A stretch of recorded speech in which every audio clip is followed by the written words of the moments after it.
Everyone at the park saw just another black man. They assumed they could push him around. They had no idea the storm they were about to unleash with a single, misplaced accusation. A storm that would begin with a quiet phone call to the most secure building on Earth. But first, a reminder, subscribe to the channel for more stories of shocking twists and justice served. The afternoon sun draped Cedar Grove Park in a warm, golden light. For Marcus Thorne, these hours were sacred. His weekdays were a relentless grind, a high-stakes pressure cooker filled with decisions carrying the weight of national security. But from 5 to 7 p.m., he was not the senior advisor to the Secretary of Defense. He was simply a dad. His daughter, Chloe, a bright-eyed 7-year-old with endless energy and 2 long braids swinging like pendulums, was his entire world during these hours. She laughed on the swings, her joy ringing across the playground, a sound so pure it could momentarily erase the complexities of his professional life. Marcus sat on a nearby bench, a patient smile on his face, phone in hand, not for emails, but to capture Chloe in slow motion, kicking her legs toward the sky. A large man, built with the solid strength of someone who had not entirely left behind army fitness routines, Marcus's demeanor was always gentle, especially with Chloe. His own father had been mostly absent, and Marcus had silently vowed to be the unwavering pillar in his daughter's life. This park, with its squeaky swings and rustling oak trees, was their sanctuary. Peace shattered with the aggressive crunch of tires on gravel. A patrol car from the Oak Creek Police Department pulled up sharply, its white and blue paint gleaming ominously. 2 officers stepped out, postures rigid, eyes scanning with practiced suspicion. Officer Miller, young, with a shaved head and a jaw permanently set in a hard line, seemed eager to prove himself. His partner, Officer Davidson, older and worn by years on the force, carried an expression of weary cynicism. Their movements felt entirely out of place among carefree children. Marcus's stomach sank. Their attention was fixed on him. He lowered his phone, the video forgotten. Chloe slowed her swinging, sensing the shift in the air, confusion clouding her small face. Officer Miller approached first, hand resting near his weapon in a gesture that felt instinctive but menacing. "Afternoon, sir. We received a report of a suspicious individual matching your description. Been sitting here a while, reportedly taking pictures of children." The words landed like blows. Suspicious individual, your description, pictures of children. A cold fury began to simmer beneath Marcus's skin, a familiar, weary anger he had spent a lifetime learning to control. He drew a slow, deliberate breath, the same kind used in hostage negotiation training. "My description?" Marcus asked, voice dangerously calm. "And what description would that be? A man enjoying time with his daughter?" He gestured toward Chloe, who watched with wide, fearful eyes. Davidson interjected, tone placating but edged with steel.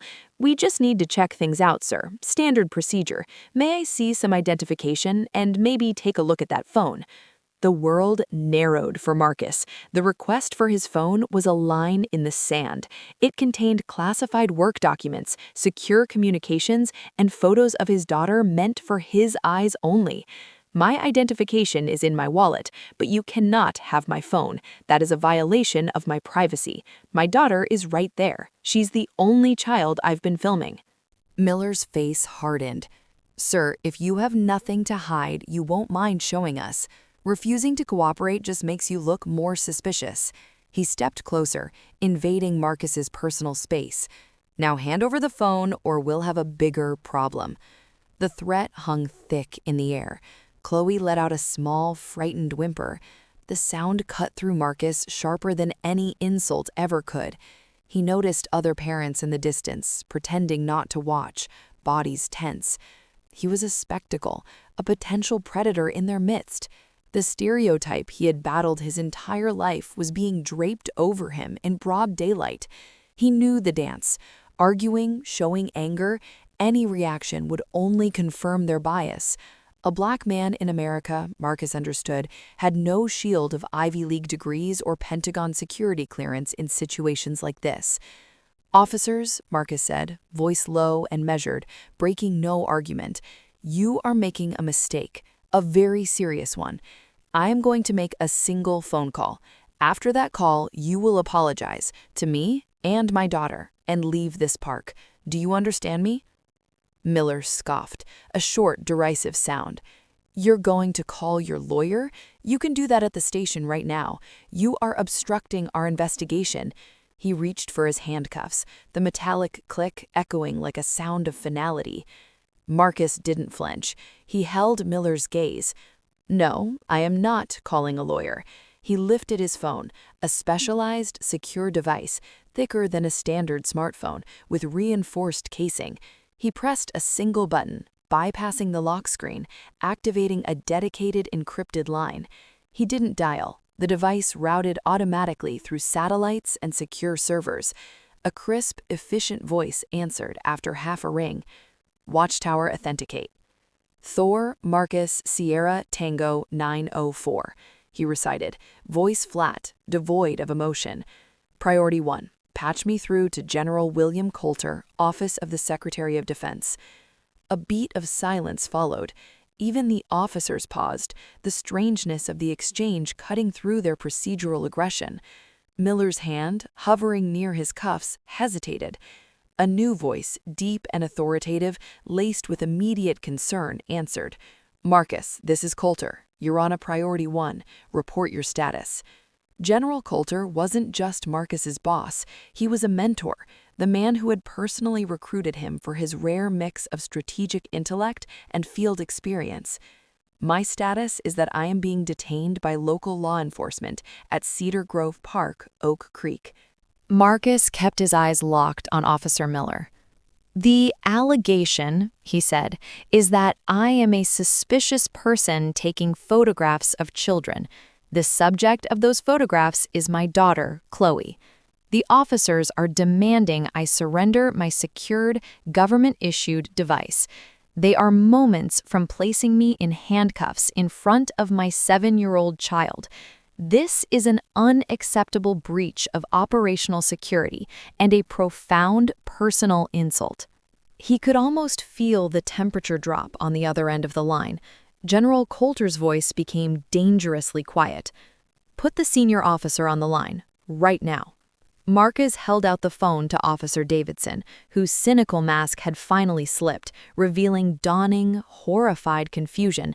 It's for you, Marcus said.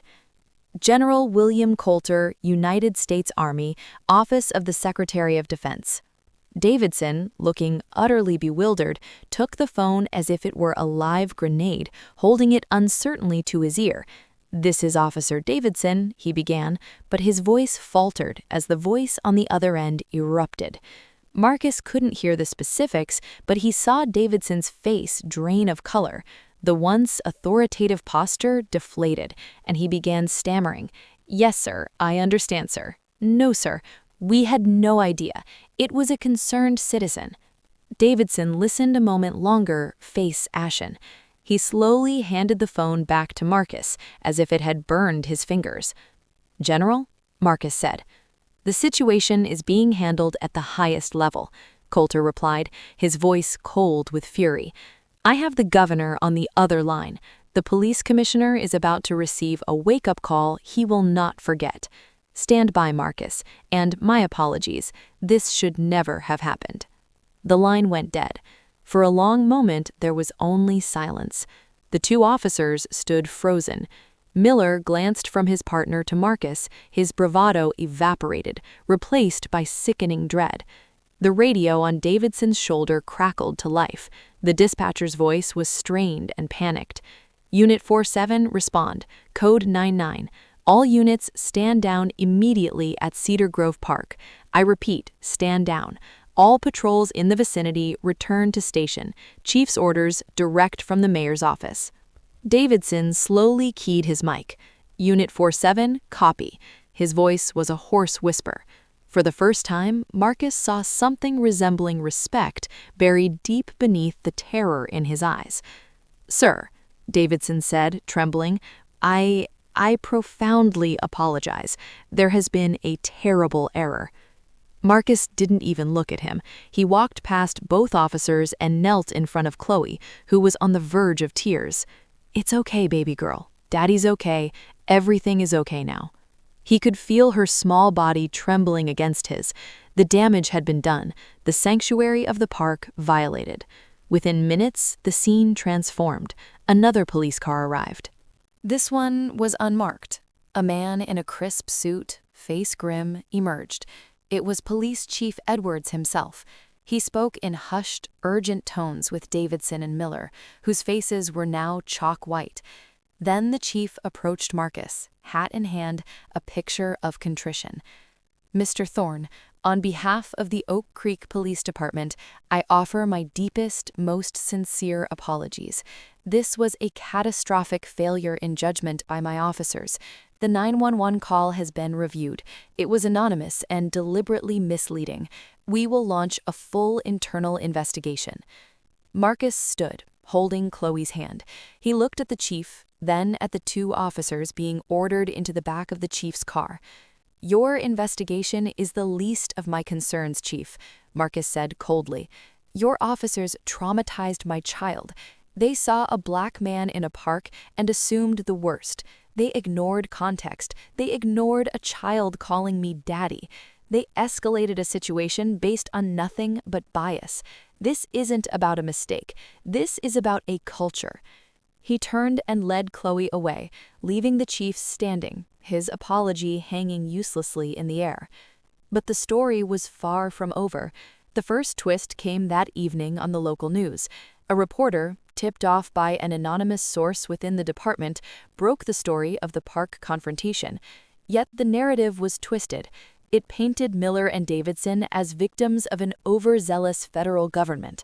The report questioned why a Pentagon official was in their quiet suburb, implying a heavy-handed response that stifled local police. The anonymous 911 caller was portrayed as a concerned parent, and Marcus was subtly framed as an intimidating figure who leveraged powerful connections to escape scrutiny. The segment ended with a soundbite from a community advocate criticizing the militarization of federal power over local authorities. Marcus watched from his living room, a fresh wave of anger washing over him. They were flipping the script to make themselves the martyrs. Chloe was finally asleep, but the fear in her eyes at the park remained etched in his mind. Then his personal phone began buzzing with calls from unknown numbers. Emails followed, a trickle at first, then a flood of hateful, racist vitriol. They had found his online profiles. They called him a thug, a bully, a government guerrilla. They threatened him, and most horrifyingly, they threatened Chloe. Someone posted their home address online. The sanctuary of his home had been breached. This was a second, more insidious attack. A police had been the blunt instrument, but this digital assault was poison designed to destroy his life from the inside out. Marcus called General Coulter. "They've released my address. Bill, they're threatening my daughter." Coulter's response was immediate and terrifying in its efficiency. The story is about to change again. "Marcus, we're not playing defense anymore." The following day, the second twist erupted, and it was seismic. At a press conference broadcast live on national networks, General Coulter stood at a podium flanked by the Secretary of Defense and the Director of the National Security Agency.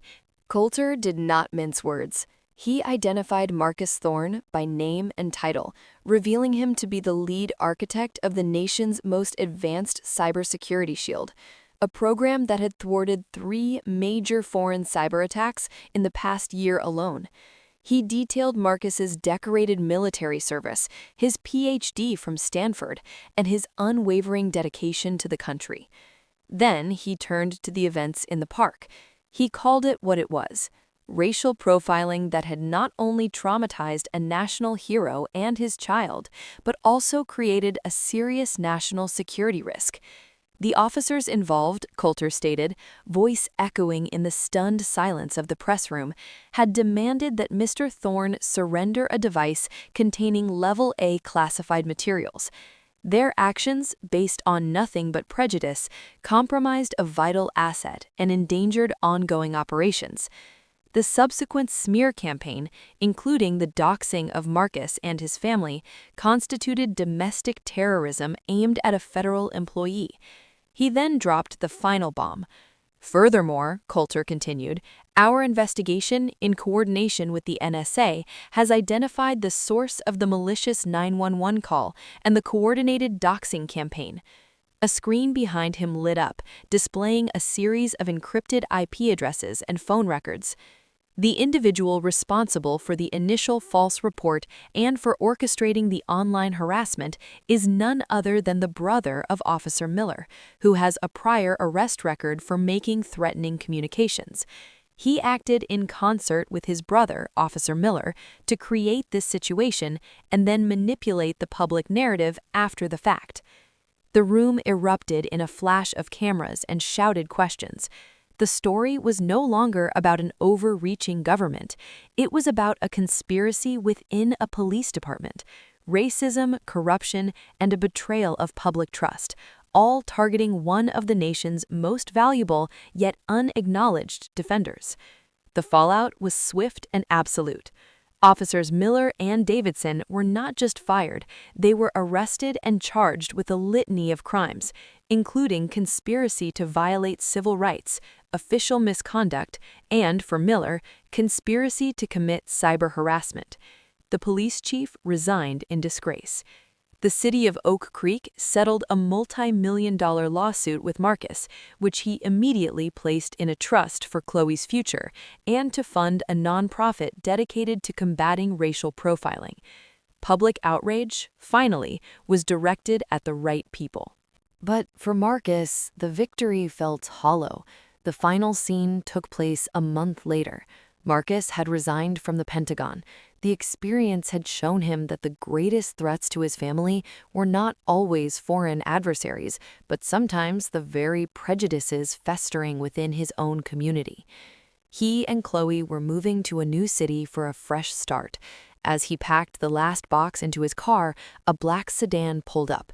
General Coulter stepped out, uniform impeccable. "I heard you're leaving," Coulter said, his voice heavy. "I can't say I blame you. The country owes you a debt it can never repay, Marcus." Marcus looked at his old friend. "The country doesn't owe me anything, Bill. I just want to raise my daughter in peace. I did my duty, now my duty is to her." Coulter nodded. "Before you go, there's one thing you should see." He handed Marcus a sealed envelope. "This is a transcript of the internal police interviews after the press conference. Davidson, the older officer, broke down. He admitted he knew it was wrong from the start.